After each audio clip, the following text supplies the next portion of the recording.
Hey guys, it's Bella. Welcome back to my channel. I hope you guys all had an amazing weekend. Happy Monday. If you're new here, welcome. We talk about true crime videos on Mondays on this channel, so if that's something you're interested in, then please come and join us, come hang out, and make sure to subscribe so you don't miss any future videos. Guys, this is my first video as a wife. I just got back from my wedding and my honeymoon just like a couple days ago, and I was gone for about a month, but it was perfect. Everything was perfect. I just want to go and relive it all over again. The wedding was, I couldn't have even imagined it being so perfect, and just having everybody that we love all staying in the same place. You know, we were all at this villa together for a couple of days and just couldn't have asked for anything more. It was so incredibly perfect. And I also am doing a video, I'm uploading a video on here on YouTube very soon of my wedding makeup because I did it myself. And, you know, not to toot my own horn a little bit, but I was really proud of it. I think it turned out really well. And I have seen a bunch of comments about the makeup, so stay tuned. I haven't done a makeup tutorial in a really long time and I miss them. I miss them. Miss just sitting down and having a yarn. I know all I do is sit down and kind of talk, but I miss just like having a yarn with you guys, you know, so I'm excited. And if you happen to care at all, I don't know if anybody does, but I uploaded some pictures and videos and stories on my Instagram of the wedding and the honeymoon and everything, so that's on my Instagram. I cannot wait to get the video back as well. We get the video back, I don't know, in like the next month or so, and I'm so excited to get that and see it and hopefully share it, and we get some more photos from the photographer in the next month or two as well. And we also got a live painter, and our painting is being shipped this week. We get it this week and I'm so excited. He live painted the ceremony and Kerry and I at the ceremony, and it was just perfect, guys. It was perfect. Anyway, let's get into today's case. Today, we are going to be talking about the double homicide of billionaires Barry and Honey Sherman, which took place in Toronto in 2017. They were found dead in their home under really bizarre circumstances. And guys, this case is wild. It is probably one of the craziest that I have looked into. I know I say that kind of sometimes, but truly, from the way that they were found, which was so bizarre, to the fact that police actually were looking into this as a murder-suicide for the first 6 weeks of the investigation, even though, I mean, you'll see, it very clearly was not a murder-suicide. And even the police ended up, you know, changing that after 6 weeks of the investigation. It became very clear to them that foul play was involved. But that was kind of a long time for them to realize that, because it was very obvious right from the start. And that 6 weeks of looking into it in the wrong light, I mean, you can really miss a lot of details and lose out on a lot of crucial information in that time. And then also just the fact that they are billionaires. Barry is a generic pharmaceutical giant. This guy has so much money. His wife, Honey, is a prominent philanthropist. And there is just so much wealth involved in this case. There is so many, you know, they know so many people because of the career that he's in. There is just a lot going on with him, a lot of people with motive. And it was almost like a real life version of Glass Onion or Cluedo, the board game, because of how many people enter the house. Before we do get into today's case, I just quickly want to thank our sponsor, NordVPN. I genuinely cannot recommend NordVPN enough. I am constantly recommending it to all of my friends and family all of the time. I'm getting everybody I know onto NordVPN because I genuinely use it every single day for so many reasons. First of all, I'm going traveling soon. I'm going to Turkey and Greece. I'm so excited. But I'm watching The Real Housewives of Beverly Hills right now, which I'm obsessed, cannot turn it off. And I watch it on Now TV, which isn't available in Turkey and Greece. It's available here in the UK. The whole time I'm gone, my VPN is going to be on and it's going to be set to the UK so I can keep watching it because I cannot wait till I'm back. I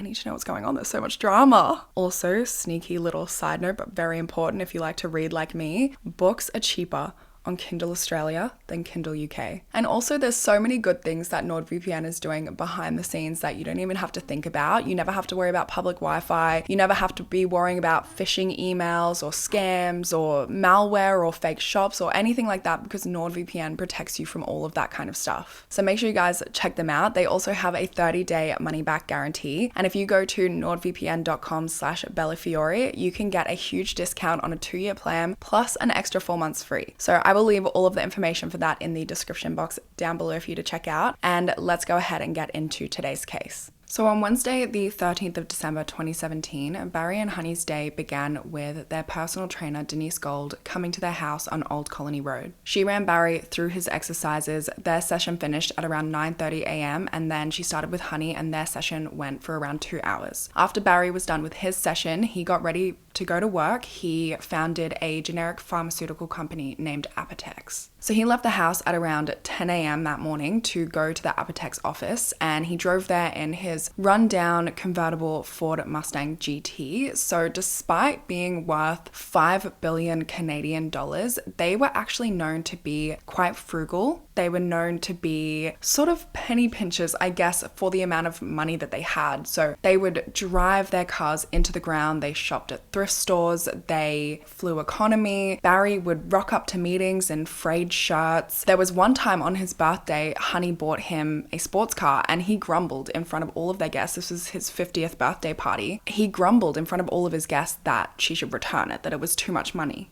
He even scolded one of his business partners at Apotex for buying an old model Mercedes, saying he was wasting his money. So they were very frugal despite their enormous amount of wealth. And I guess that's, how you stay rich, right? Anyway, it was a relatively slow day at work that day. It was actually a lot busier back at the house because they were preparing to sell the house. So they had real estate agents, cleaners, repairmen, everything just coming through the house, preparing it for the sale. The house was listed at $6.9 million and they were building a new house to move into, which they were building for $30 million.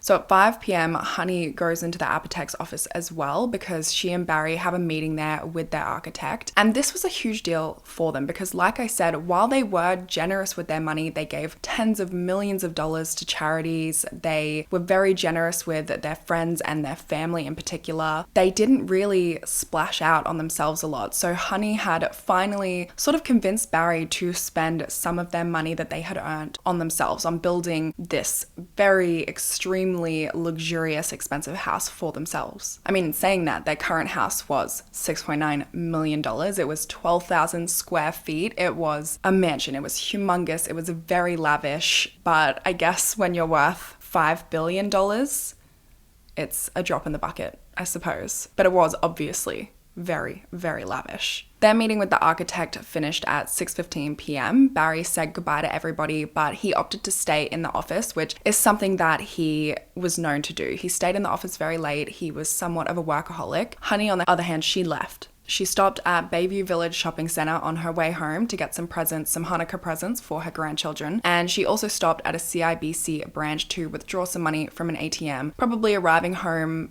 somewhere around 8 p.m. or just before 8 p.m. And then Barry was seen on CCTV footage leaving the Apotex office at 8:30 p.m. So he would have arrived home at around 9 p.m. 2 days later, on the 15th of December at 8:30 a.m., a housekeeper and a gardener arrived at the Sherman's house on Old Colony Road in North York, which is a very wealthy area in Toronto. They had custom built the house in the 80s, and like I said, it was huge, 12,000 square feet. The main floor of the house alone was 3,600 square feet. There were 2 upper floors, a basement. They had a 4-car underground garage. There was a tennis court, there was a sauna, there was a whole room that was just an indoor pool and hot tub. And they also had a heated driveway which kept a clear path from the road to the house when the cleaner and the gardener arrived at the home. When the housekeeper, a woman named Nelia, arrived at the home, she definitely noticed that there were a few odd little things going on. So first of all, Honey's car was in the driveway, but there were no fresh tire marks, no fresh foot tracks around it, and it was snowing. So she knew that Honey was home. She hadn't been out that morning. Then she noticed that the newspaper was still in the driveway, and every single time she arrived at the house, there was never a newspaper there because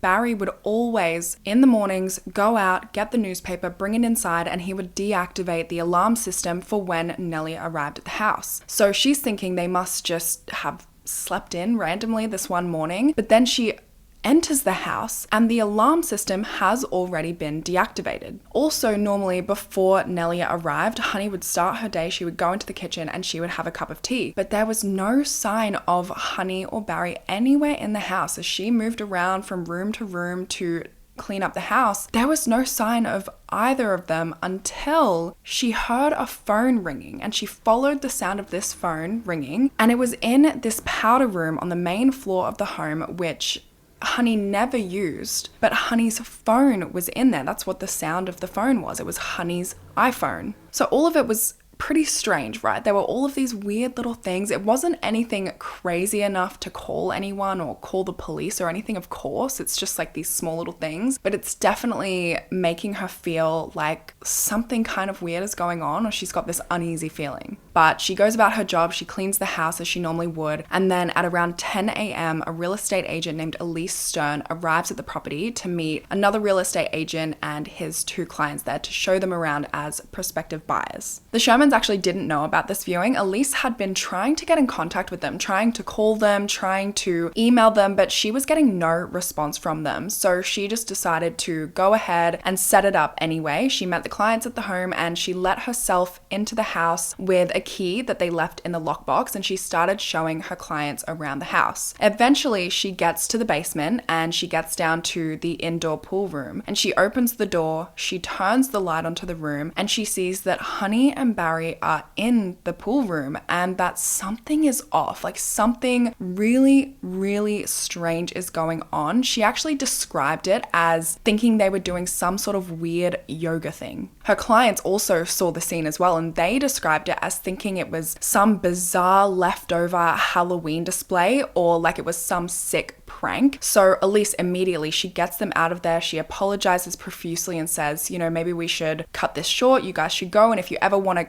see the pool room, we can arrange that at another time. And the clients also, after having seen that, they wanted to get out of there too. They felt super uneasy about what they had seen, and so they left pretty much immediately. Elise goes back into the house and she is trying to make sense of what she had just seen, and she goes and she talks to Nelia, the housekeeper, and she asks her to go down to the basement and investigate, see what's going on. And she says, I'm sure I saw them in the basement and something's happened. Nelia is of course already feeling super uneasy about all these weird little things that she had seen that morning, and so now hearing that something weird is going on in the basement, she says no. She's like, I'm not doing it, I'm not going down there, something weird is going on. And so the gardener goes down to the basement to see what's happening. When she comes back upstairs, she is in shock and she tells them they're dead. She's struggling after what she's seen to even get her words out, and she tells Elise to call the police immediately. Elise first calls Honey's sister Mary and tells Mary what's going on, and Mary says, she hangs up after saying, you need to call the police now. It wasn't until almost an hour and a half after the bodies were first discovered that Toronto police received that call at 11:44 a.m. reporting that Barry and Honey were dead. Within a minute of that call, Toronto police had been dispatched to the house alongside paramedics and firefighters, and when they arrived at the scene, they found 75-year-old Barry Sherman and 70-year-old Honey Sherman lying dead in their pool room. Now, the way that they were found was really bizarre. So they were found in a seated position with their legs outstretched. Barry had his right leg crossed over his left leg, but Honey's legs weren't crossed, they were just outstretched. Both of their coats had been pulled down, so they were below their shoulders, just kind of resting. Their arms were by their sides, and Barry was found still wearing his glasses. Most shockingly, they both had men's leather belts fastened around their necks with the other end of the belts tied around a low metal railing that went around their pool. And these belts were sort of hoisting them up so that the top of their body was upright, keeping them in that seated position. They were both fully clothed and their mouths had both turned purple. Honey had a bruise and dried blood on her face, but Barry's face appeared to be untouched. There was also blood found on Honey's jacket, which appeared to come from a spot on the pool deck, and there was also blood on Barry's right pant leg near the ankle. By the time police arrived, rigor mortis had already set in, so paramedics knew that they had been dead for at least a day by this point, if not more. So obviously it was already a very bizarre scene, but things got even more strange when first responders noticed the eerie similarities between the way their bodies had been found and an art piece they had in their home. So they had these life-sized statues which were literally made of rubbish in their basement media room, and Barry and Honey were posed exactly like these statues. So the scene was cordoned off and an investigation began immediately, and of course with Barry and Honey being such wealthy people, one of the first possibilities investigators looked into was the possibility of this being a burglary gone wrong. You know, they lived in this huge house, they were billionaires, they lived in a very wealthy area, so there were a lot of break-ins in the area. Barry and Honey themselves had been broken into previously, with the robbers entering their home through the skylight of the house. A total of 160 break-ins were reported by the police in the surrounding areas in the previous year, but there was no recorded violence in a single one of these instances. There were no signs of forced entry into the home, but there had been a window that was left open to air out a recently painted room, and one of the doors to the house was also left unlocked. There was no CCTV footage in the house that they could analyze because they didn't have any cameras. They technically had one in the pool room, but it wasn't connected because they really only ever used it to watch the kids in the pool while they were upstairs. Now, the main thing that makes it clear that this probably wasn't a burglary gone wrong is that both Barry and Honey's wallets were found in that home, and Honey's was found with $7,500 of cash in the wallet, which was likely for tips for an upcoming trip to Florida and end-of-year staff bonuses. But that's a lot of easy money right there. I mean, there's a lot of other stuff they could obviously steal in the house, but it really just seems unlikely that a burglar wouldn't take such a large sum of cash that was so readily available. So while there was still a possibility that it was a burglary, it just really didn't seem very likely. Now, word of these murders spread very quickly because these were obviously very high-profile people. Barry was a generic pharmaceutical magnate, so they mixed with a lot of very influential people. Even the Prime Minister at the time, Justin Trudeau, had been to their home, so they had held like a fundraising party for him and he had attended and been to their house. He even made a comment on this case, so it was just a very shocking, very, very big thing. It was huge news. The family did find out first because, of course, the real estate agent Elise called Honey's sister Mary, and Mary contacted all 4 of Honey and Barry's children to let them know as well. And then the news of their deaths just spread like wildfire. By that afternoon, it was all over the news nationally, and it wasn't long before it was all over the news globally, and it shocked the world. Honey and Barry are amongst some of the wealthiest murder victims ever, and so that afternoon, there was just swarms and swarms of media and people outside their home. After the bodies were removed from the scene, an officer spoke to the crowd of media outside, and he said, quote, "The circumstances of their deaths appear suspicious, and we are treating it that way." And he invited anyone with any information to contact the Toronto police. Now, despite this statement, just a few hours later, Detective Brandon Price addressed the crowd again, and he told them that there were no signs of forced entry and that they weren't currently going after any suspects, which was very confusing for everybody because it's suspicious, but they're not looking into any suspects. I just want to put people in the area's minds at ease. I can say that we did not observe any signs of forced entry to the building, and so at this point, indications are that we have no outstanding suspect. Thank you very much. And although it was unclear how Honey and Barry had died, because of these comments made by the police and because of anonymous police sources, it wasn't long before newspapers, the headlines started reporting that this was a murder-suicide. This information being leaked to and published in the media to the public was heavily criticized by the Sherman children, and they released their own statements saying, quote, "Our parents shared an enthusiasm for life and commitment to their family and community totally inconsistent with the rumors regrettably circulated in the media as to the circumstances surrounding their deaths. We are shocked and think it's irresponsible that police sources have reportedly advised the media of a theory which neither their family, their friends, nor their colleagues believe to be true. We urge the Toronto Police Service to conduct a thorough, intensive, and objective criminal investigation and urge the media to refrain from further reporting as to the cause of these tragic deaths until the investigation is completed." The following day, on Saturday the 16th of December, Dr. Michael Pickup performed an autopsy on both of the bodies. It was determined that the couple had been dead for approximately 36 hours before they were discovered and that they had died from ligature compression, which is basically strangulation. The circumstances surrounding their death, however, couldn't be determined. Dr. Pickup was hesitant to rule this case a homicide because the hyoid bone, which is a bone in the neck that's usually broken in the event of a violent strangulation, was still intact in both Barry and Honey. So if that bone is intact, it tends to indicate that the manner of death is suicide. But then both Barry and Honey had abrasions on their necks and also their wrists, which indicated that they had been restrained at some point. And that tends to indicate a murder. Honey's autopsy also noted that she had a fresh injury on her face that lacked bruising. So this meant that this was inflicted either right before or shortly after her death. So because of these conflicting findings in the autopsy, they couldn't actually determine a manner of death, and that meant that they were considering 3 different options: a double suicide, a murder-suicide, or a double homicide. That same day, Denise Gold, the Sherman's personal trainer, actually called the police because she had seen on the news what had happened, and she was one of the last people to see them alive on Wednesday morning, the 13th of December. So she had seen on the news that they were reporting this as a murder-suicide, and so she contacted them and went in for an interview with the police to basically tell them that there was no way that was possible. When she saw them on the Wednesday morning, she said they were completely normal, that they were both in a really good mood.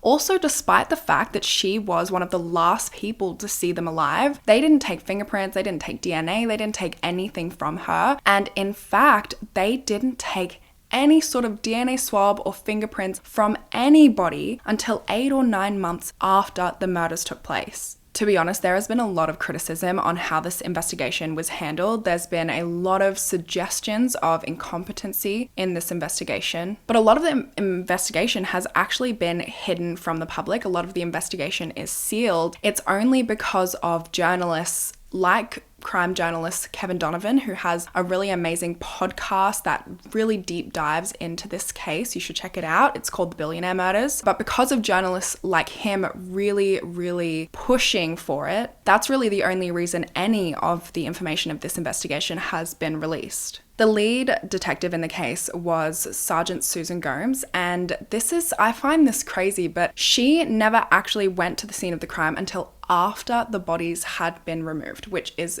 definitely not usual practice. And I feel like there's a lot that you can kind of take and gain from seeing a crime scene as the crime scene, you know what I mean? But we're going to get into all of that soon. So the Sherman children wanted to use every resource available to them to find the killer or killers responsible for their parents' deaths. And so especially after, the police come out the day their parents' bodies are discovered to say we're not even looking into any suspects, they of course went and hired a lawyer named Brian Greenspan to start a private investigation team. He recruited a private investigator named Tom Klatt, who was a retired Toronto police detective, and together they worked with forensic experts and other private investigators to conduct a separate Sherman-funded investigation into the deaths. The investigation started the day after the bodies were discovered, with Greenspan later saying, quote, "I didn't need 1 minute of expertise to know this was a double homicide." The private investigation team canvassed surrounding houses in the area, and they also went and conducted their own interviews of those who knew the family. They also arranged for a second autopsy to be conducted by Dr. David Chasen, and he confirmed what the Sherman children and what many people close to the family already suspected, that this was a double homicide. The autopsy noted evidence that both of their wrists had been bound while they were still alive. Now, this was noted in the original autopsy conducted by Dr. Picker, but he didn't make a final interpretation of it. Chasen also noted the likely use of a thin ligature around both of the victims' necks, meaning they weren't actually strangled by the belts that were found around their necks. These now infamous belts had actually belonged to Barry. Honey had gone and purchased them for him on sale from Canadian Tire for $9.99 each, and he had been wearing one of the belts for the first time on the day they were murdered. Ultimately, the findings of the second autopsy concluded that somebody had strangled both Barry and Honey before staging their bodies in the pool room and removing all of the material that they had used to strangle and restrain them. The markings around their wrists actually went against the murder-suicide theory themselves, because if Barry had hung himself after strangling his wife to death, he wouldn't have been able to remove the ligatures that were used to bind his own arms. Not to mention the idea, a lot of people have said, Barry, he's this generic pharmaceutical giant. So the idea of him hanging himself just didn't make sense. A lot of people said that if he was going to end his own life, it seems far more likely that he just would have used pills. And it also would have been incredibly difficult for him to have hung himself in the way that he was found, because he wasn't found hanging. Neither of them were found hanging. They were seated. It's just that their upper body was kind of being held in a seated position by these belts, right? So they weren't even hanging. So it would have been an incredibly difficult way, and not to mention incredibly strange way to strangle yourself. He said, you don't realise, in the United States, this case from Toronto, in the forensic circles, that's just buzzing everywhere. Because if this is a murder-suicide by hanging, it has to be written up. It'll be the first one recorded in history. Also on top of this, people said that Barry, he just lacked the physical ability to have carried this out. He was 75 years old. He was not in great shape. And Honey was, she worked out regularly. She weighed 170 pounds, which is close to 80 kilos. So if Barry attacked her, she would have been able to fight back. And if he was somehow able to, attack her or subdue her, he wouldn't have been able to move her body, because it was suggested that she was either killed or subdued in a different room of the house. So where her phone was found, it's theorized that that's where she was attacked, meaning he would have had to transport her body all the way across that floor of the house and then down the stairs, right? Which I just physically don't think he would have been able to do that. Also in the pool room, there was a blood smear on the railing where the belts were connected to, as well as drag marks leading to Honey's body. So this strongly suggested that she was attacked, murdered, or subdued somewhere else in the house, and then her body was transported to that pool room, which, like I said, he just wouldn't have been able to do. Also, the initial search of the house, they found a property inspection report, which was likely for the sale of the house. They found Barry's black leather driving gloves, and they also found his BlackBerry, and they were all on the floor in the basement near where he would have entered the home through the garage. So both of their phones are on totally different floors of the house, totally different areas, just lying on the floor, which again, I think just indicates that this wasn't a murder-suicide, because if you are coming home to murder your wife and then end your own life, I really highly doubt you're just throwing both of your phones in different areas of the house on the floor. So Barry and Honey's funeral was held the next week on the 21st of December, which over 6,000 people attended, and it was clear the huge void that they had left in their children's lives. Their son Jonathan said at the funeral that he and his siblings just kept expecting them to walk through the door and tell them everything's going to be fine. If ever a crisis would strike, we always had two people to call for help. One would provide calmness, level-headedness, and perspective, and the other would instantly take charge of the situation. You were like a lock and a key, each pretty useless on your own. But together, you unlocked the whole world for yourselves, and for us, and for so many others. We promise to carry on your legacy of greatness and giving, from now until forever. He also announced the Honey and Barry Foundation of Giving, which supports charitable organizations in the hope of furthering his parents' philanthropic dreams. He said this foundation was to be run by their aunt, Honey's sister, Mary, and he said, quote, "We would like our Aunt Mary to help guide this foundation in a way that best honors our parents." So Barry, whose full name was Bernard Charles Sherman, was born in Toronto on the 25th of February 1942. He was born Jewish and raised in Toronto alongside his sister Sandra by their parents Herbert Dick and Sarah Sherman. Herbert unfortunately passed away from a heart attack in 1952 when Barry was just 10 years old, so it was a really hard time for him, for his family. His sister was even younger than him, and his mum was left to raise the two of them by herself, which she did. She gave them a very happy home and a very happy upbringing. From a young age, Barry actually battled with insomnia, which is something that would follow him all the way until his death, which his friends said was because his mind was just always racing. It would never shut off. During his schooling years, he was actually a pretty average student until his senior years, which is when he really began to shine academically and taking his studies seriously. And he was incredibly smart. He was described as very driven, brilliant, a genius even. He was extraordinarily intelligent. He was also quite guarded. He was pretty introverted. He just wanted to focus on studying and working. He was obsessively work driven, and he could be pretty blunt if you weren't up to scratch. But when I say he was a genius, I mean it. When he was just 16 years old, he started attending the University of Toronto's science engineering program, and he was one of the youngest students to ever join the program. In his final year of high school, he won a national physics contest. And when he graduated from school, his results were actually the subject of a local newspaper article because he had scored the highest out of all students in Ontario. During his schooling years, he spent his summers working for his uncle Lou Winter, who had a company named Empire Laboratories, and this was basically a generic prescription drug distributor. He also ran a separate company named Winter Laboratories, which basically performed pregnancy tests on urine samples. So Barry was working for both of these companies. He would go around and he would pick up urine samples for pregnancy tests, and he would go and deliver the drugs for Empire. And then also as he got older, his uncle Lou gave him more responsibility as the company transitioned from a distributor to a manufacturer. In 1964, Barry graduated from university with the highest honors in his class, and for his thesis, he received the university's Governor General Award. At this point in his life, he told friends that one of his aspirations was to work at NASA. So instead of going to work for Empire for the summer after he graduated, he went on to work for the SPA Aerospace Division of de Havilland Aircraft in Toronto. When he finished up there, he went to Boston to begin studying astronautics and aeronautics at MIT, but during his second year of studies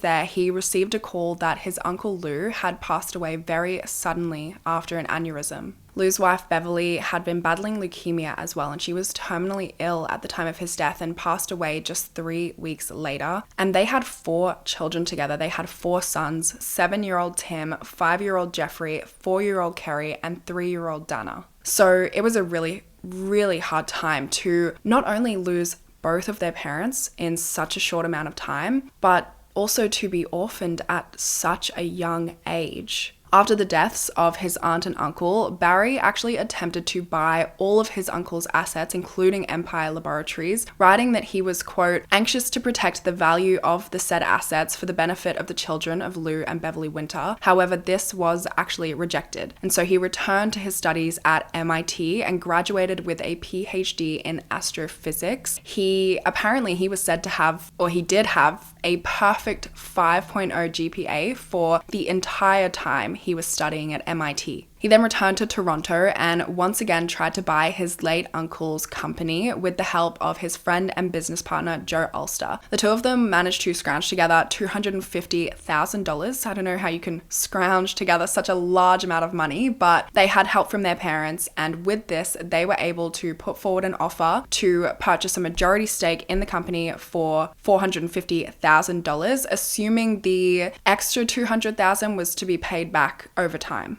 Barry suggested that he should be able to buy and run the company with the condition that the 4 Winter children would be able to work there once they turned 21. Under this proposal, they would also be able to buy a 5% stake in the company once they turned 21, and they would also be entitled to royalties of the company's patented products for 15 years, which all of these conditions would be voided if Barry decided to sell the company. So this deal was accepted. It went through. It was finalized in August of 1967, which is when Barry and Joel took over Empire Laboratories. And at the time, the generic pharmaceutical industry was in its very early days, so a lot of people still didn't trust generic brands. They thought that they were inferior. They didn't trust the legitimacy of them, and the company was also having its own problems, both in its production and in business. But when Barry and Joel took over, their overhaul really turned it around and made the company a success. In 1970, Joel's wife Cindy introduced Barry to her friend Honey, and they started dating. They got married the next year in 1971. So Honey Reich was born in 1947 in an Austrian displacement camp, which provided temporary housing for survivors of the Holocaust. Her parents, Neftuli and Helen, had fled there after being freed from a Nazi work camp in Poland. They eventually immigrated with Honey to Toronto, where they gave birth to their second child, Honey's sister, Mary. Honey went on to enroll at the Ontario College of Education at the University of Toronto, and she was described as generous, she was described as warm and outgoing, just full of life and the life of the party. She was said to be high energy, talkative, she was engaging, and one friend described her as the heartbeat of the social circle, while a neighbor later said she was the kind of person that made you feel like a friend within minutes of meeting her. Both Honey and Barry really wanted to have a family. Honey especially wanted to have a big family, lots of children, but they tried to get pregnant many times, and unfortunately, Honey suffered many miscarriages. Eventually, they were able to have a child, and Honey gave birth to their first child, a daughter named Lauren, in 1975. They did try to have more children, but unfortunately, they were unable to do so, so they had 3 more children using surrogates. Barry was the donor for all of the surrogates, but at the time I don't think they had the technology to have him fertilize Honey's egg, so instead they used the eggs of the surrogates, meaning that all of the children had different mothers but the same father. So their only son, Jonathan, was born in 1983, followed by their daughter Alexandra in 1986, and then their daughter Kaylin in 1990. Honey was described as a graceful and resilient woman. Despite being the wife of a multi-billionaire, her friends said that she was humble and economical. In 2015, she was diagnosed with throat cancer, and she insisted on driving to all of her radiation appointments herself, and her strength really shone through in her parenting as well. She was said to be a devoted mother who checked in and stayed in touch with her children constantly, whereas Barry was considered to be more distant. He was just obsessed with work, and this was actually a bit of a reoccurring issue throughout their relationship. Honey was a socialite and she loved to travel, but Barry was introverted, he was a little bit awkward, and he was unable to commit to a lot of travel because he just wanted to work. So when the family did go on holidays, they went on a skiing holiday, and Honey would take the kids out on the slopes while Barry stayed behind to work. Honey started taking her sister Mary on the family trips instead of Barry because he so often didn't want to come because he just wanted to work. So they would go with Mary. Honey would take Mary, take the kids to, they went to Miami a lot where they had a condo there. They would go to Disney World a lot, which Mary and Honey considered to be their happy place. And Mary became really, really close with the Sherman kids as well. And the Shermans even supported her. They gave her a lot of money. They were very generous. They gave her the money to buy properties. They gave her a spending allowance. They paid her to decorate homes for them. They gave her husband jobs. They even gave her children money as well. They were just very generous to the people around them. They were very generous to their family, maybe even too generous sometimes. They were considered to be penny pinchers themselves, but Barry never hesitated to give his children anything that they could ever want and give them money whenever they needed it or wanted it, much to Honey's displeasure because she wanted the kids to find their own footing. She wanted them to learn to be independent of their own regard. She wanted them to be able to make it on their own. Anyway, in January of 1972, Barry ends up selling his shares in Empire Laboratories, which voids that agreement that allowed his cousins, the Winter children, to get anything, to get a job there, to get shares there, to get royalties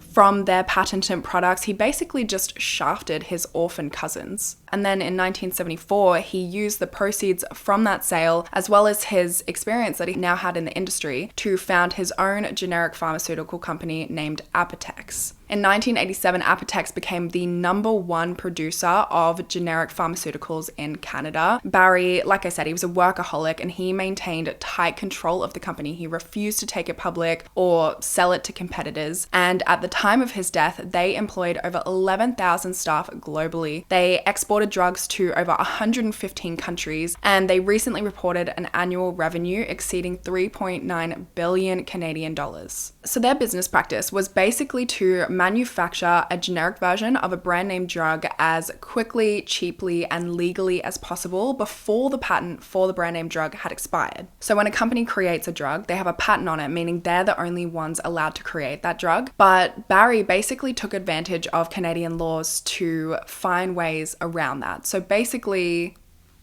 Big Pharma hated this guy. Barry and Apotex were often in court with one outraged drug company or another who had spent lots and lots of time and lots of money on creating a drug only to be undercut by Barry and his company. Barry's character was also a frequent topic of discussion in the media throughout his career. As far as pharmaceutical bosses go, the public thought, maybe he was one of the better ones. He brought life-saving medication to the public for lower prices. He was a champion of affordable medicine, and he was seen as someone who fought corporate greed to reduce health costs. He also donated tens of millions of dollars to different charities, and just apparently a pretty nice guy, I guess, to those around him, unless, of course, your work wasn't up to scratch, and then he could be quite blunt. And then there was the other side of things. He was still a billionaire. He was still a pharmaceutical giant. Within the pharmaceutical industry as well, he was seen as a ruthless competitor, a disruptor of traditional business norms, and sometimes ethically pretty murky. One law professor from the University of Ottawa, Amir Attaran, described him as, quote, a deplorable human being. Morton Schulman, a physician, pharmaceutical entrepreneur, and a member of the Ontario Parliament, said that Barry was, quote, the only person I have ever met with no redeeming features whatsoever. Most of his criticism comes from his business practices, alongside claims that he allegedly gouged Canadians with high drug prices. Barry's response to the claims were, quote, if we're thieves, we're Robin Hood.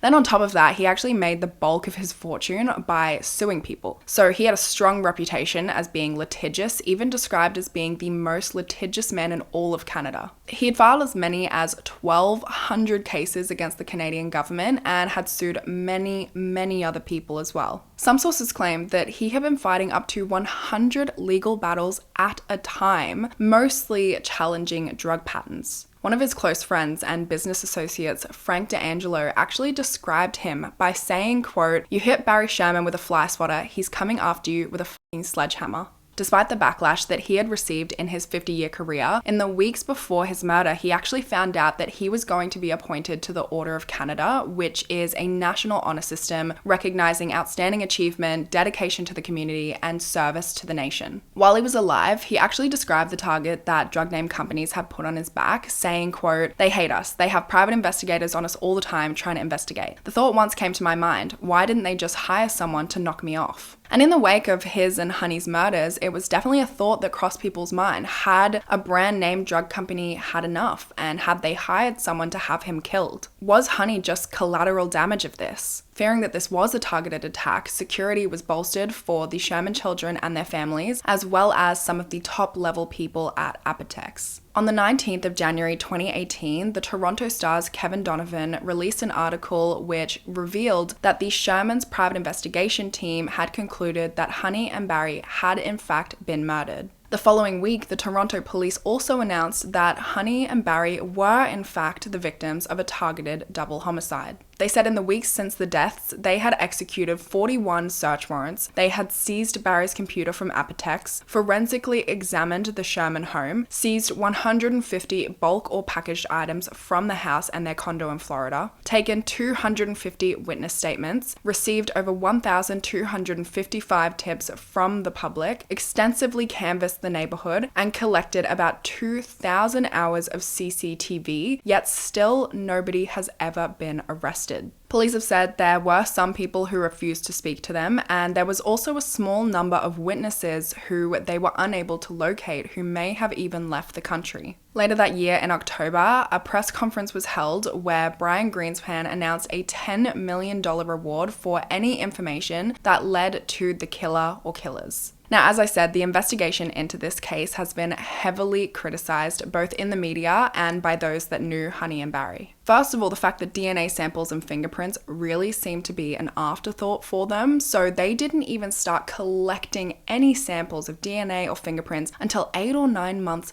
after the murders. Even despite the fact that blood was found at the scene and despite the fact that fingerprints were found at the scene, they didn't think to go and get fingerprints and DNA from anybody for 8 to 9 months. According to the Toronto Star, detectives from the Toronto police actually failed to even get alibis for most of the people connected to Barry and Honey, so family members, business associates, and other people closely related to the case. They didn't even ask them where they were on the night of the murders, which is insane. Eventually, I think they did ask some of these people, like family members and those close to the family, but it took a while. And so first of all, they had a lot of time to come up with an alibi, a lot of money and connections to make it look real. And also because of the wealth in this case, a lot of these people had the means to probably hire a hitman. So even if they did have an alibi, it doesn't really mean a lot in this case. One of these people was Apotex's CEO, Jeremy Desai. He wasn't interviewed for 7 weeks after the murders, despite the fact that he was one of the last people to ever exchange emails with Barry,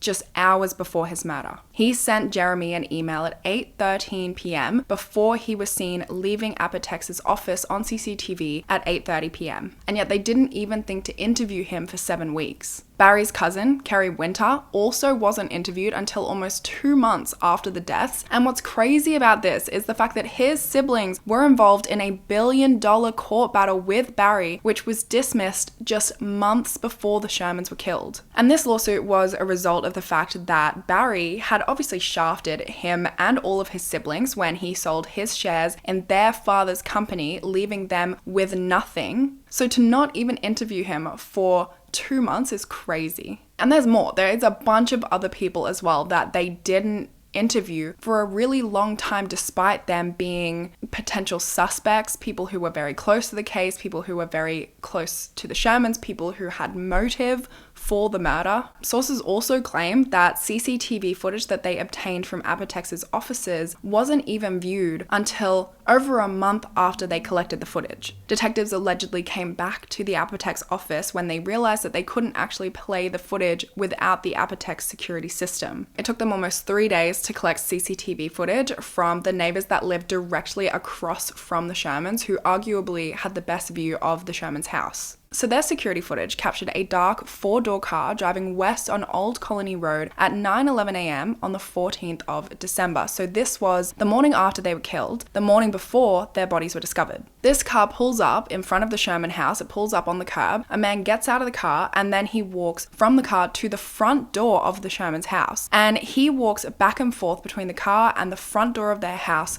3 times. Not clear whether this guy entered the house or not because he's actually not in frame for a lot of the footage, but he spent 29 minutes there. And so he was either just standing outside the front door for 29 minutes or he entered the house. We just don't know. But he was there for 29 minutes before he gets in the car and he drives away. Now, the police have come out and they've said that they identified this guy, they've interviewed him about why he was at the house, but they've never released any information. We don't know who he is, we don't know why he was there, we have no information on this guy. And what makes this even stranger is that while this guy was parked out front of the Sherman's house, a 911 call was made from a couple of houses down. And when the police went to follow up on this call, the homeowner said that they had never called 911. So when that homeowner that was involved in that hears about Honey and Barry's death, he calls the police to tell them what had happened. The whole situation was incredibly strange, and Kevin Donovan, the crime journalist, he speculated that potentially this guy from the CCTV footage going back and forth from the Sherman's house was a plainclothes police officer.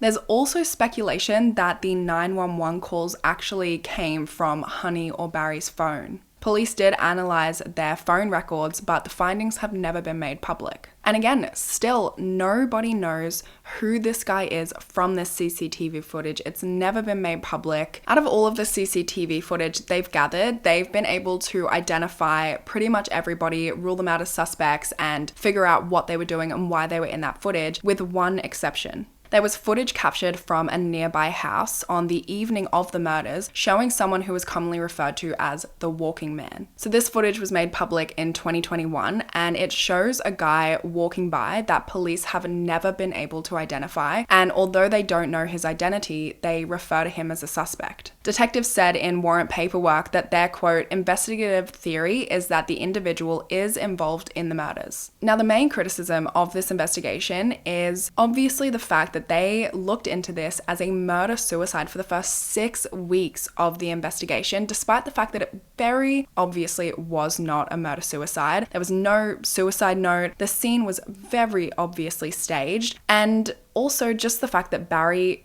really did not have the physical ability to carry out this attack. And they probably missed out on crucial information because of this. Initial police warrants only listed Honey as a murder victim, and Barry's nature of death was listed as unclear. And this would explain why they didn't initially collect, DNA samples, fingerprints from the people that they interviewed, but it doesn't explain why they didn't start collecting those forensics for months and months after they categorized it as a double homicide just 6 weeks after the murders took place. Detectives also initially took some fingerprints from the scene of the crime. However, Brian Greenspan said that they missed 25 finger and palm prints from the scene, which he and his team collected themselves. He also had other issues with the investigation, notably the fact that they didn't use a special fine particle vacuum on the area where the bodies were discovered. He and his team did this themselves, and they ended up handing over 2 vacuum bags of particles where they had done this vacuuming to the police. Brian also pointed out that his team had found an issue with one of the doors at the house, which had been forcibly opened and unlocked with a screwdriver. A source close to crime journalist Kevin Donovan claimed that this was actually the front door, and if that is true, then this is such a huge failure on the part of the police because they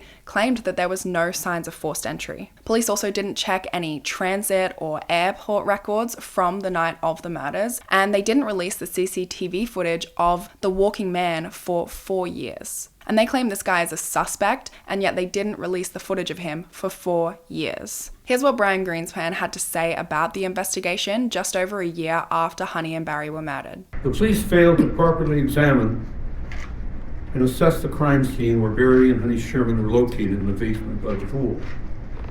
They failed to recognize the suspicious and staged manner in which their bodies were situated.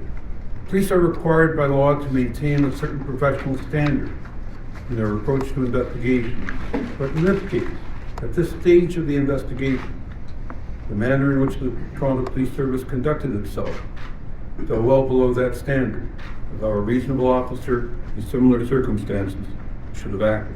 There was no shortage of motive for people to want Barry Sherman dead. Out of the hundreds of people that he was fighting legal battles with, or had fought legal battles with, or had sued, or drug companies that he was undercutting. In the days leading up to the murders, Barry was allegedly trying to get together $580 million to pay a judgment that had been made against his company. To try and get this money, he was trying to request repayment from people that he had lent money to, including $50 to $60 million from his son Jonathan and his business partners. There are actually emails that prove that he was trying to get Jonathan to mortgage some of his assets to be able to pay him back. So obviously there was some sort of money issues on the horizon as well. In the lead up to their deaths, Honey had also failed to show up to a charity board meeting, and she explained to the CEO of the charity that she was dealing with some issues. So whether this was money issues or what was going on, we don't know. In the wake of their deaths, it became apparent that the family dynamic of the Shermans was also quite complex and at times very difficult. Barry and Honey's marriage was reportedly shaky at times, but after their passing, their daughter Alexandra told police that in the last few years they were, quote, a lot more in love love and not arguing and spending more time together. But it seems as though their social lives were simply incompatible. Barry was obsessed with work and Honey was a socialite. And then there was also the issue of finances. Barry was the one who controlled all of the money, and although he was quite generous with Honey, she had very little to her own name. According to friends of Barry's, he allegedly told them about 6 years before he died that he was considering leaving Honey. And there really was no particular reason that he wanted to do this either. It just seemed like he thought it made more sense because they weren't really spending a lot of time together anyway. Honey's friends, on the other hand, had no idea about any issues going on in their marriage, and they were of the belief that they were as close as they had ever been in the years leading up to their death. Without knowing the full story, I think it's fair to say that they were having some marital problems. There was an email exchange in the lead up to their deaths where Honey was basically trying to convince Barry to come to a memorial event with her, and Barry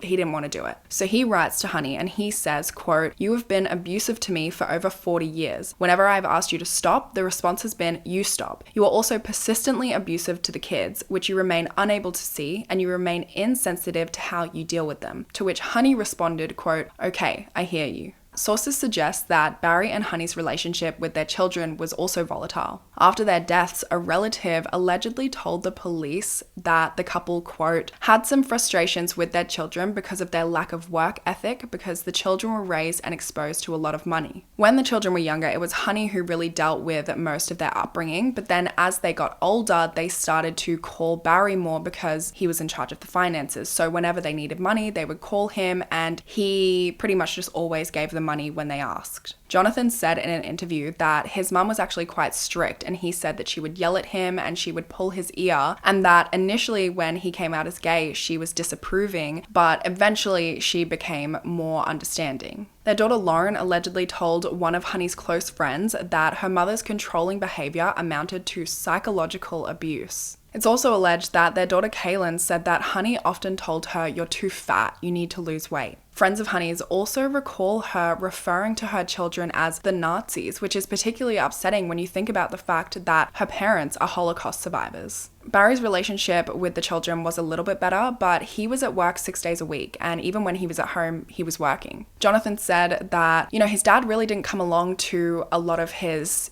events that he had. He would come along to the big ones, but for the most part, he was just working. So he wouldn't come along to a lot of his things that he had, sporting games, that sort of thing. From my understanding, it seems like Honey was the strict one and Barry was more easygoing. So it was kind of this thing where Barry plays good cop and then Honey is left to deal with a lot of the conflict. And Barry was also the one who gave the money, right? So they had very different relationships with both of their parents. It's also rumored that Barry gave a lot more money to his first two children, Lauren and Jonathan, than he did to Alexandra and Kaylin. Some sources claim that he gave both Jonathan and Lauren $100 million each at an early age. And then although he helped Alexandra and Kaylin with, properties and that sort of thing, they were given nowhere near as much. Obviously, all of these figures are speculative, but I think it's pretty well known that he gave his son Jonathan the most money. He gave him a significant amount of money into his business ventures. Now, for all we know, this is just the tip of the iceberg, but Jonathan's main business was a self-storage business, and this business had received $135 million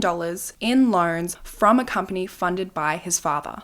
Jonathan was his only son, and I think he tried to become really close to him. None of the kids wanted to get into the family business, and he really hoped that one of them would take over the business. I think particularly he hoped that Jonathan would take over the business once they passed. And once they did pass, Jonathan was even claiming that he was the heir. There have been emails that have been released between Barry, Lauren, and Jonathan, which kind of give you more of an intimate understanding of their family dynamic. Lauren wrote in 2008, quote, "You say that you love us kids, but your actions show that you don't. You've always hated Kaylin, and it's pretty obvious that you hate John too now. These folks are my siblings, my team, and as such, I feel hate towards anyone who hates them. I also despise the way you feel about and treat me. Our relationship is not possible under the current emotional circumstances. Let me know if and when those circumstances change." She also wrote, "You've worked very hard to make money for your whole life. At this point, making more money won't help you at all. In fact, I think that having produced too much money is a big part of our problem. Perhaps it's time to slow down at work and spend time nurturing loving relationships with your kids. On your deathbed, I doubt that you'll be thinking, gosh, I wish I made another $1 billion. I bet you'll be thinking, gosh, I wish I loved my kids better. I really wasted my life. I am so sorry. Barry responded, Lauren, your emails are frightening. They are increasingly accusatory and extreme. I know without doubt that I'm a loving father to all 4 of my children, and there is nothing that I would not do to ensure your happiness, yet you continuously paint me as a monster. Obviously, in a lot of these cases, and especially in a case of such extreme wealth, people say that if you follow the money, you will find the killers. And Honey and Barry's fortune was split evenly amongst the 4 of their children. In saying that though, they were very comfortable. They pretty much got whatever they wanted from their parents while their parents were alive. Every time they asked Barry for money, pretty much he would give it to them. But after their deaths, one of the siblings, Alexandra, she actually has come out and said that she believes that Jonathan was actually involved in the murders. So take with that what you will. Also, Jonathan's alibi, as he told Kevin Donovan in an interview, is that he was at home with his partner Fred recovering from jet lag after returning from a trip to Japan. The only evidence that he has to prove that he was home on the night of the murders is a photo of his cryptocurrency wallet that he took at home at 7:30 p.m. on the night of the murders. I mean, honestly, it's a shaky alibi at best, and Jonathan lived not too far from his parents as well. So if he was capable of driving, he would have technically had time to drive to the house before the murders. He also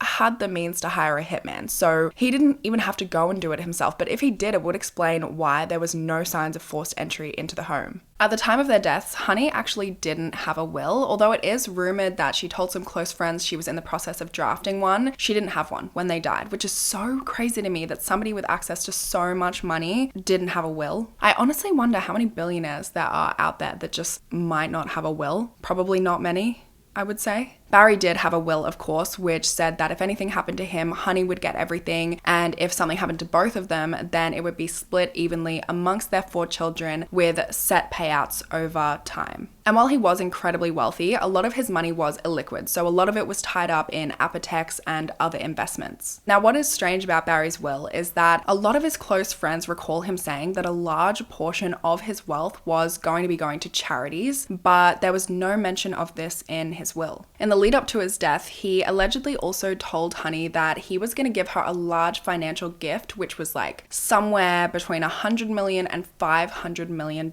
And Honey had told her sister Mary that she was going to share some of this with her. And Mary was also actually expecting to be looked after by Honey and Barry after their death, but there was nothing left to her in the will whatsoever, not even $1. And she was really upset by this. And also another thing, just to note, I guess, when she found out about the murders, she actually chartered a jet from Miami to Toronto, and she billed the Sherman kids for this. And they really, like, their relationship, Mary and the Sherman kids, really started to strain after the death because of these financial issues. She was saying that Honey had promised her hundreds of millions of dollars as well as jewelry and real estate, and that Honey, she was saying things like, Honey told me that she wanted me and my kids to have everything of hers. But because Honey didn't leave a will, Jonathan wrote in an email, quote, I cannot willy-nilly give my sister's inheritance simply because Mary claims it is hers. So following her sister's murder, Mary told crime journalist Kevin Donovan that her family was now struggling, that her husband was driving Uber to make ends meet, and that she was considering becoming a tour guide.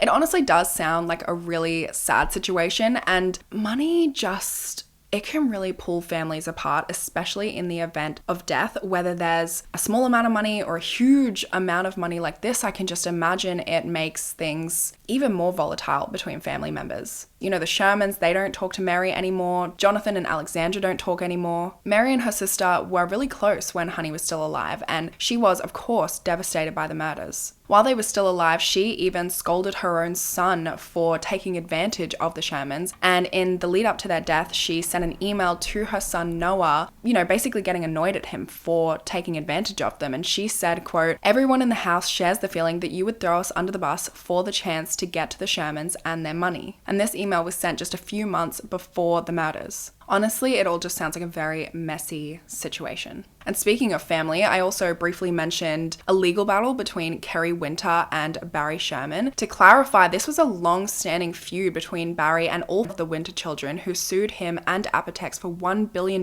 in 2007. They were essentially asking for 20% of Barry's net worth because they were claiming that it was the sale of their father's company that allowed him to even start Apotex. This complaint was actually dismissed in September of 2017, so just months before Barry was murdered. And Barry was actually awarded $300,000 in legal costs just 1 week before the murders. So for obvious reasons, there has been a lot of speculation that they might be involved because, out of all of the people that he fucked over, he probably fucked them over the worst. They were orphaned, right? And then he bought their dad's company, all these stipulations for them so that they would get stuff from their father's company that he created. And then he just kind of shafted them when he voided that contract and left them with nothing. It's never been proven that they have any involvement in the murders whatsoever. Dana Winter actually died of a heroin overdose while out on bail in 1995 at age 33. He'd been charged with conspiracy to commit murder alongside another person, and Barry was the one who bailed him out, paid his bond, and hired an attorney for him. Kerry had his own struggles with drugs, and despite some of the things that he has said in interviews, there is no credible evidence to suggest that he was involved in the murders. But Kerry Winter has been ordered to pay Sherman back $8 million in promissory notes he signed over the years. Like I would talk about killing Barry, and it was very graphic. The way I was going to do it wouldn't have been belts. It was going to be in the Apotex parking lot. That was my vision, always, that he'd come out of the building in Apotex and I'd be hiding behind a car, and I just decapitate him. I wanted to roll his head down the parking lot, and I just sit there waiting for the police. Did you kill Honey and Barry Sherman? Absolutely not. I had nothing to do with it. I don't know who did it. I'm sure Jeffrey and Tim had their own problems, but again, no credible evidence to suggest that they were involved. Over the years, Barry also helped all of the Winter children out financially. He helped them with real estate, buying cars. He also gave them living allowances. Honey actually wasn't too happy about that, but Barry really believed that it was his obligation because it was his mother's family. Probably also because he did them dirty, so he probably felt an obligation to help them out a little bit. He would also fund their business ventures and give them money for things like that, but eventually when it turned into a pattern, his generosity began to wear thin. And then of course, when they sued him in 2007, they were well and truly cut off. Kerry Winter is very outspoken about his relationship with Barry, and he has done some wild interviews. Like, he says some things in these interviews that are so insane that it honestly makes you question everything that he says. There was a time in his office that he turned to me and he said, "Kerry, I want you to do me a favor." And I said, "What's that, Barry?" He said, "I want you to whack my wife." And I said, "Come on, Barry. You want me to kill your wife?" He goes, "I didn't say you. You know some people. Could you arrange that for me?" Kerry says he is certain that Barry wanted Honey dead and that he even contacted some of his underworld associates to try and carry out this hit. He claims that he suggested to Barry he just get a divorce, to which Barry responded and said, "There's no way she's getting half of my money." Obviously, the validity of these claims is questionable, and even Kerry himself said that he was high during a lot of their interactions. Also, the things that he says in these interviews don't make sense in terms of how the murders actually took place, because if he wanted a hit on his wife, then why is he also dead? And if he's saying, there's no way she's getting half of my money, again, why would he end his own life? And now it's not even a question of that. Like, these have been ruled that it's a double homicide, so it doesn't even make sense. There's also a lot of animosity between Kerry and Barry because Kerry obviously believes that he is entitled to a part of the Sherman fortune. But anyway, like I said, no concrete evidence to indicate that any of the Winter children were involved in the murders, but the fact that they sued him for $1 billion, lost, and then Barry was awarded $300,000 a week before his murder, I don't know.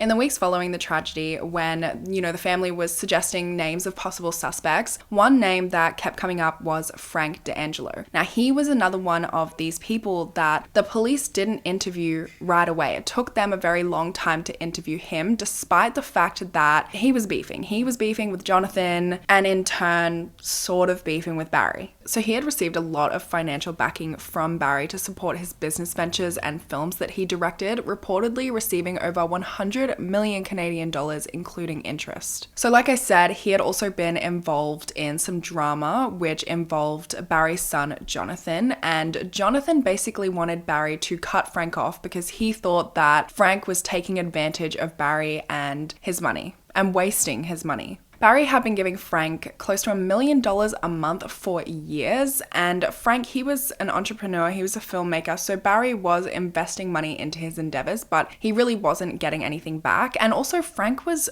always, he's getting all this money, $1 million a month almost, and he was always requesting more and more money from Barry. Jonathan thought that this was a waste of money. Frank was wasting Barry's money, Barry's not getting anything back, and that money could be better used to fund his own ventures. Barry kind of blew it off a little bit. When Jonathan brought this to him, he blew it off, and within days, Jonathan sends an email to his 3 sisters, basically questioning his dad's actions and saying that he was incompetent and that he was squandering their inheritance. None of the sisters supported Jonathan, and in fact, one of the sisters actually brought this email to Barry and showed Barry, and he allegedly just laughed it off. From my understanding, the disagreement was eventually settled. Barry did end up cutting Frank off. In the months before the murders, he sent Frank an email that read, "I have been providing funds month after month for years, averaging close to $1 million per month. Approximately every 2 weeks, I get another request for funds because some expected revenue is late. But in reality, it is to cover endless losses. There have been countless assurances of various good things that were imminent, but almost nothing has materialized. I will not be able to provide further funding beyond the end of this year, so we need to decide what to do with each division individually." So in the months before his murder, he cut this guy off financially. He was giving this guy so much money, and then that, abruptly, I guess, came to an end for Frank. And, maybe if Frank wasn't the killer, maybe he was involved in some sort of shady business dealing. Maybe he was squandering some of that money, who knows? Or maybe it was a shady business deal that the two of them were involved in. Both Frank and his wife have been interviewed by detectives, and ultimately there has been nothing that has been found to implicate him in the murders. I mean, honestly, with a man like Barry, who is involved in something so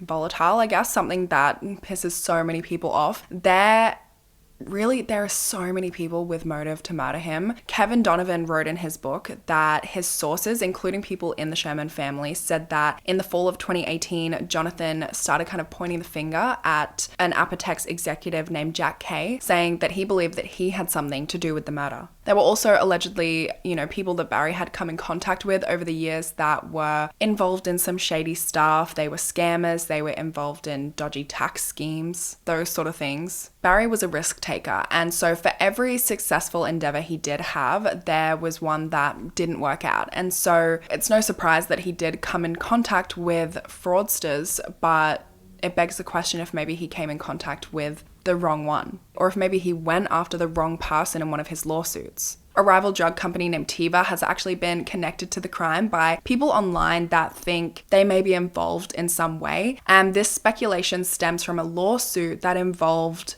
Jeremy Desai, Apotex's CEO at the time of the murders, and this lawsuit alleged that he was receiving trade secrets for 2 years from his girlfriend, who was an employee of Teva. Regardless of whether this accusation is even true, it damaged Jeremy's reputation. Among the more bizarre theories, there was speculation that Barry had a liaison with a sex worker and that her pimp started extorting Barry for money and eventually just snapped and killed both Barry and Honey in anger. There was also rumors that the Hells Angels bikers committed the murder because of some turf wars regarding who controlled the fentanyl distribution in the area. Another bizarre theory is that this was arranged by the Clinton Foundation, chaired by Bill Clinton, over disputes because of Apotex supplying drugs to relief efforts in Puerto Rico, Haiti, and Rwanda. Kevin Donovan published an email in his book that he received in January of 2018, which read, quote, "The Sherman case will only be solved if Donald Trump exposes the Clinton Foundation and invokes the executive order he issued December 20th, 2017. People in our government are involved in the cover-up. Sherman and Apotex were part of a criminal pharmaceutical ring perpetrating genocide in third world countries with the use of substandard drugs." Honestly, who did it is anyone's guess. The case is still unsolved and there's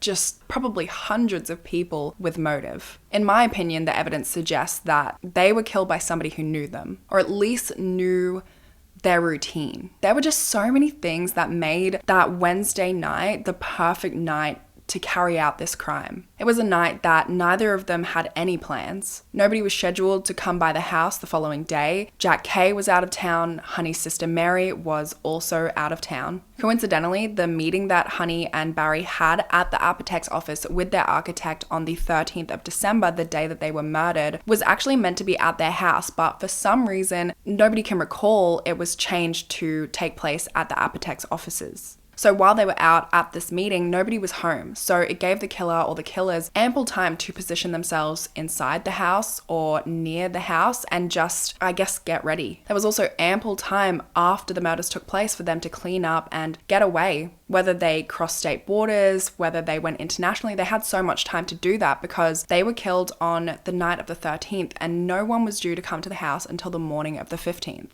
Crime journalist Kevin Donovan has stated that he doesn't think that this was a hit because strangulation is just such a personal way to kill somebody. A hitman probably would just shoot them and flee the scene and they would make sure there's no tracks left, but to go and strangle somebody, I mean, unless they had specific instructions maybe and they were trying to set it up to look a certain way, but also I feel like a hitman, if they were told to make it look a certain way, they certainly wouldn't make it so obvious that it was a double homicide. They would have really made it look like a murder-suicide. It's been nearly 8 years now, and I really don't think they're any closer to actually finding a suspect because there are hundreds of people with motive in this case. There are hundreds of people who had a reason to want Barry Sherman dead. And of course, there is still a question to this day, what actually happened? So the suggested theories of the murder is that the killer or the killers entered the house either by breaking in somehow, either with the screwdriver on the front door, through the window that was unlocked, or the door that was unlocked. Or they entered the house with access. They could have been known to the Shermans. They could have used the key that Elise Stern used to enter the house on the 15th of December that was in that lockbox. Once the killers did have access to the house, they confronted Honey first. Maybe they even followed Honey inside. We just don't know how they got access to the house. We know that she got home just before 8 p.m. and that she always parked in the driveway to the left of the ramp to the underground garage, close to the side door where she would enter the house. And she often left this door unlocked for when Barry got home. This door would lead into the laundry room and the breakfast area. The only thing that we know about what happened after Honey got home is that her phone somehow ended up in a powder room on the main floor that she never used. So it's theorized that she fled from her attackers into this powder room. The bruise on her face also indicated that there was some sort of a struggle with the attackers. It's theorized that she was restrained or killed on the main floor of the house and then taken down to the pool room, and that she sustained some of those injuries that were likely sustained either shortly before her death or shortly after her death when she was being dragged down across the main floor and down the stairs to the pool room. Why the pool room was chosen as the place to stage their bodies as well is up for debate. Perhaps it was due to the tiled surface making for an easier cleanup, or maybe it was because it was kind of out of the way, which meant it might have taken someone longer to find them. We know that Barry stayed in the office until around 8:30 p.m, meaning he would have arrived home likely at around 9 p.m. or shortly before 9 p.m. This was actually unusual for him because normally he wouldn't get home until 10:30, 11 p.m, but for some reason on this day, he decided to come home early. When Barry would get home from work, he would often park in the circular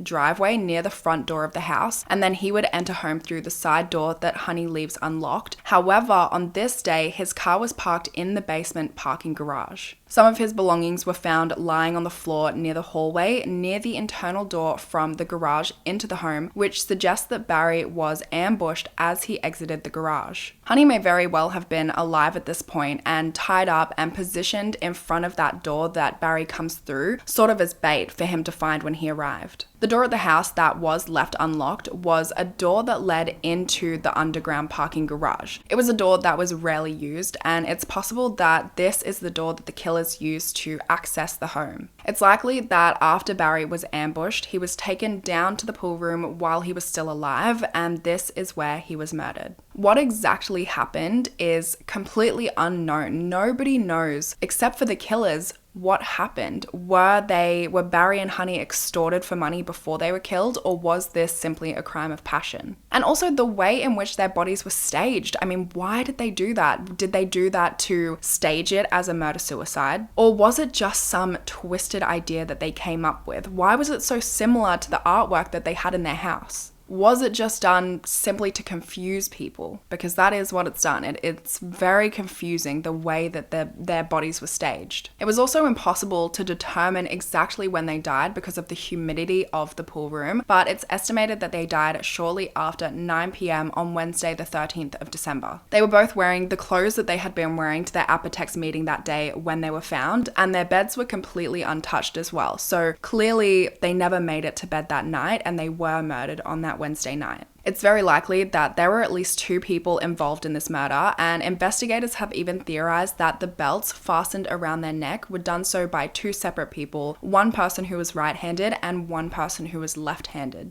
Toronto police have said that they believe the motive is financial, and I mean, I have to agree. With people that are that wealthy, 2 billionaires are murdered, makes sense, right? Recently, Kerry Winter has actually said that he doesn't believe that it was a murder at all. He said, quote, "It will never be solved because it never happened. There were no footprints in the snow, no fingerprints, no knives, no weapons. There's not a shred of evidence that it was a double homicide." He also said, quote, "I think he smashed her over the head with a frying pan, then he dragged her down to the pool and set it up to look like a lover's pact." The Sherman children have actually responded to these allegations, calling them hurtful and completely absurd, which they are completely absurd. I don't know where he got the frying pan thing from. I mean, he is just pulling stuff out of his booty. In the wake of their parents' deaths, as one of Barry's estate's 4 trustees, Jonathan asserted himself as the controlling force of the family's wealth, with the other siblings taking a back seat. After the murders, Jeremy Desai promptly left Apotex, with Jack Kay stepping in as CEO. By March 2018, it had been decided that Apotex would be sold. Later that year, as the company prepared for sale, Jack Kay was asked to leave the company by Jonathan Sherman and was replaced instead by Jeff Watson. Apotex was eventually sold in 2023 for a figure rumored to be about 3 to 4 billion Canadian dollars. As I mentioned, Alexandra and Jonathan no longer speak after she accused him of being involved in the murders. She allegedly even went to the police with her suspicions. That's how serious it was. In 2019, she actually hired a lawyer who pushed Brian Greenspan and his investigative team to cease their investigations and hand everything that they had found over to the police. So Brian Greenspan's investigation officially stopped in December of 2019. Jonathan obviously denies the claims that he's involved in the murders, famously telling the Toronto Star in 2021, quote, "I'm not going to kill my dad because he needs $50 million to get through a crisis. My heart is broken, my loss is immeasurable. My children have lost their grandparents. We miss their guidance, love, and wisdom." In the wake of these allegations, Jonathan's relationship with his other sisters has also become rocky. Kaylin has since moved to Israel, and Lauren spends her time at a West Coast retreat where she teaches yoga and provides therapy. Alexandra, who has since split with her husband, is focused on continuing her parents' philanthropic work and leads the Sherman Foundation. The public have commended the continued generosity of the Sherman children as they continue their parents' legacy by donating to community groups and charities. And also, like I said, none of the siblings seem to talk to Honey's sister Mary anymore, even though they were quite close while Honey was still alive. She wasn't even invited to Kaylin's wedding in 2018, although this marriage did not last long.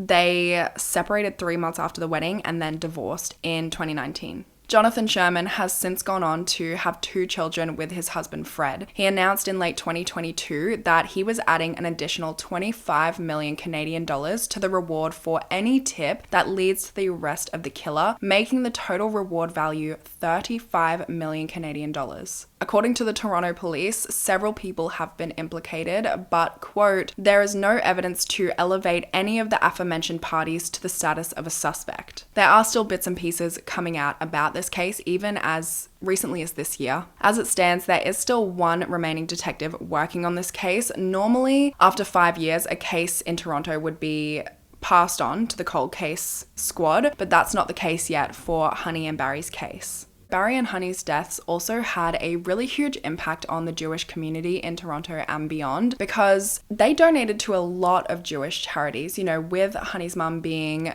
survivors of the Holocaust, that was something she was very passionate about. Barry's assistant, Joanne Morrow, said, quote, Barry had such an impact on so many people. Since his passing, I feel I am a different person. I don't let anything bother me anymore. The Shermans were laid to rest in a Jewish cemetery in the north end of Toronto, and their headstones there read, quote, Mum and Dad were beloved leaders and members of our community, and they are dearly missed by all who knew and loved them. Their house on Old Colony Road has since been demolished, with everything inside, including photos, paintings, furniture, everything. It was all in there and untouched, and then all of it was demolished with the house at the request of the children, which I thought was an interesting tidbit. I don't know why no one would take anything from the house. I mean, I'm sure some things were taken, but all of their photos, paintings, furniture, everything was demolished with the house, which is kind of crazy. But that is everything. That's everything for this case. I know it was a big one. I know it is a crazy one, guys. Please let me know your thoughts, because honestly, I don't even have a suspect that I think did it, because there's just so many people that had a reason to want to do it.